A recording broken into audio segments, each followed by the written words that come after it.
એકવાર જરૂરથી સાંભળજો. દશામાની વ્રતકથા.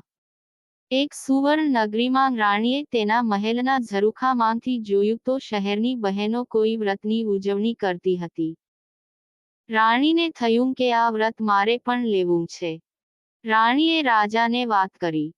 રાજાએ અભિમાનથી કહ્યું, હે દેવી, આ બહેનો જે વ્રત કરે છે તે દશામાનું છે. આપણી પાસે તો બધું જ છે. આ વ્રત અને એ દશામાં આપનું શું ભલું કરવાના છે? તમારે એ દશામાનું વ્રત લેવાની જરૂર નથી. રાજા દશામાનું અપમાન કરે છે. રાણી રાજાથી સિસાઈ જાય છે. આ દશામાનું અપમાન તેનાથી સહન થતું નથી. તે મહેલમાંથી નીકળી નદી કિનારે જતી સ્ત્રીઓ પાસેથી આ વ્રત વિશે વિગતવાર જાણે છે. વ્રતી બહેનોએ કહ્યું, અમે દશામાનું વ્રત કરીએ છીએ.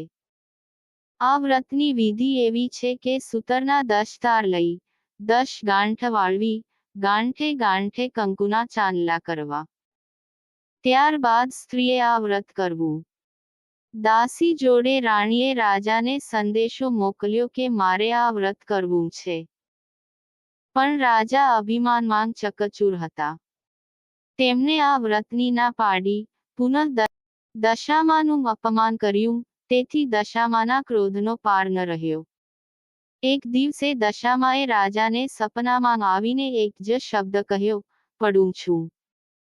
બીજા દિવસે પાડોશી રાજા લશ્કર લઈને ચઢી આવ્યો. જીવ બચાવવા રાજા તેની રાણી તથા 2 કુંવરોને લઈ જંગલમાં ભાગ્યો. ઘોર જંગલમાં રાજા રાણી પરિવાર સાથે દુઃખી થયા. રસ્તામાં એક વાવ આવી, ત્યાં રાજા પાણી લેવા ઉતર્યા. પાછળ 2 કુંવરો પણ ગયા. દશામાએ અદૃશ્ય થઈ 2 કુંવરોને વાવમાં ખેંચી લીધા. રાજા સમજી ગયા કે ચોક્કસ દશામાનો આ કોપ છે. એ રાણીને આશ્વાસન આપતાં સમજાવે છે કે જેણે આપ્યા તેણે જ લઈ લીધા. હવે એ જ આપશે. આગળ જતાં રાજા રાણીને અનેક દુઃખો સહન કરવા પડ્યા. એક વાડીમાં ગયા તો ત્યાંના ફળ ફૂલ નાશ પામ્યા. માળીએ આ બંને પાપી છે એમ માની મારી ભગાડ્યા. રાજા તેમની બહેનના નગરમાં આવે છે. બહેન સોનાની ગાગરમાં ભાઈ માટે સુખડી તથા સોનાની સાંકળ મોકલે છે, પણ દશામાના કોપથી સુખડી ઈંટના કકડા બની ગઈ અને સોનાની સાંકળ કાળો નાગ બની ગયો. આ ગાગર પિત્તળની થઈ ગઈ. આ બધું જમીનમાં દાટી રાજા આગળ ચાલી નીકળ્યો. આગળ જતાં એક વાડીમાંથી તેમને વાડીના માલિક પાસે ખાવા માટે ચીબડું માગ્યું. ખેડૂતને દયા કરીને એક ચીબડું આપ્યું. રાજાએ નક્કી કર્યું કે આગળ જઈને થોડો વિશ્રામ કર્યા પછી ચીબડું ખાવું અને ભૂખ સમાવવી. એ ગામના રાજાનો કુંવર 2 દિવસ પહેલાં રીસાઈને ભાગી ગયો હતો. સિપાઈઓ કુંવરની શોધમાં નીકળ્યા હતા. દશામાના કોપના કારણે રાજાના હાથમાં જે ચીબડું હતું એ કુંવરનું માથું બની ગયું. કુંવરના માથા પર નજર પડતા જ સિપાઈઓએ દોડીને રાજાને પકડી લીધો. દોરડાથી બાંધીને લાતો મારતા નગરમાં લઈ ગયા. નગરના રાજા બધી વાત કરી. રાજાએ પોતાના કુંવરની હત્યા કરવા બદલ અભયસેનને કાળકોટડીનો હુકમ આપી બંદીખાનામાં નાખી દીધો. રાજા વગર વાંકે કેદ થયો. તેથી રાણી અનંગસેના પર દુઃખનો પહાડ તૂટી પડ્યો. એ રોજ જંગલમાં જતી. લાકડાનો ભારો લઈ આવતી. એ વેચીને જે પૈસા મળે એમાંથી પેટનો ખાડો પૂરતી. આમ દિવસો પર દિવસો પસાર થવા લાગ્યા. અષાઢ મહિનો આવ્યો. અનંગસેનાએ અષાઢની અમાસે એટલે કે દિવાસના દિવસે દશામાનું વ્રત શરૂ કર્યું. દશામા વ્રતના 10 દિવસ નકોરડા ઉપવાસ કર્યા અને માની ભક્તિ કરી.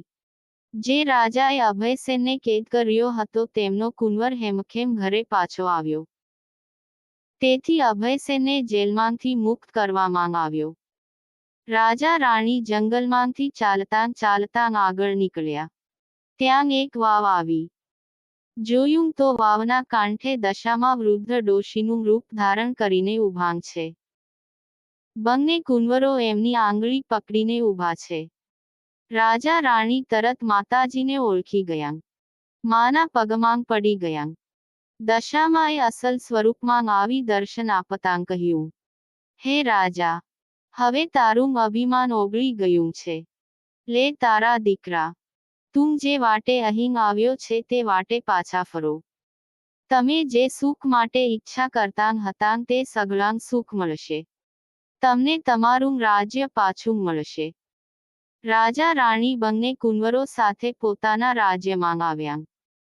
પ્રજાના સાથથી પુનઃ રાજ્ય પાછું મેળવી સુખેથી રહેવા લાગ્યા. રાજા રાણીએ દશામાના આશીર્વાદ મેળવી કહ્યું, હે દશામા, જેવા અમને ફળ્યા તેમ તમારું વ્રત કરનાર સૌને ફળજો.